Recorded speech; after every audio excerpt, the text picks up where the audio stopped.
As we continue to celebrate Hispanic Heritage Month, we introduce you to one of Chicago's Latino business leaders. He serves on more than half a dozen nonprofit boards while running a successful international investment firm. WGN's Lourdes Duarte tours the Chicago park that helped shape his future. When I was growing up in high school, they just started to put in the swimming pool. Walking through the fields at Petrovsky Park on the southwest side brings back a lot of memories for Martin Cabrera. I used to walk around with my grandfather and collect aluminum cans, save them up and take them in to go turn them in to get money for those aluminum cans. That introduction to the value of dollars and cents perhaps initiated his success in business.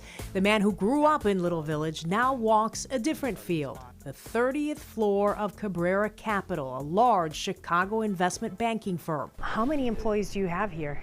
I think we have about under 110 a firm. So we're headquartered here, but we have about 8 offices around the country and an office in London. He showed us around the downtown office that puts his pride of Chicago's Latino neighborhoods front and center, with meeting rooms named Little Village, Pilsen, and Humboldt Park. Growing up in Little Village, we were poor, but we didn't know we were poor, but we had a lot of love and richness from family. It's a tough community, but that toughness builds that grit.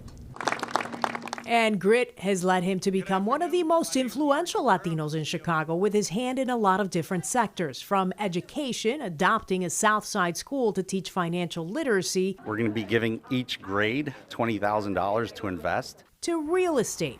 Cabrera Capital, along with others, took on a 32-acre site near Midway Airport and plans to develop it into affordable housing and commercial space. This is a project that is a model for the rest of the country. We are going to have black, white, and brown all coming together, live together, grow up together, play in the backyards. And this is how we start to desegregate the city. So we know this is a legacy project for us. By 2027, he hopes to have that project completed. That's one of many ventures he's taken on, most in Chicago, but others across the country, always with the same goal. I think there's more and more Latinos that are getting involved, but also being philanthropic. I think it's something that we're learning as a Latino community.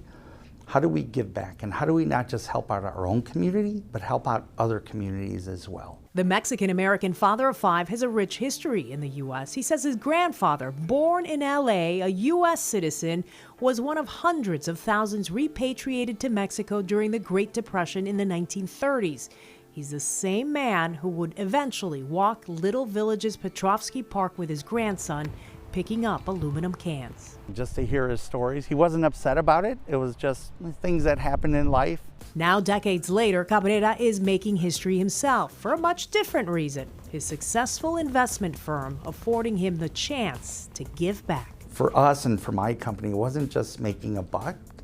It's like anybody can make a buck, but it takes somebody special to make a difference. And we have to go out there and get involved.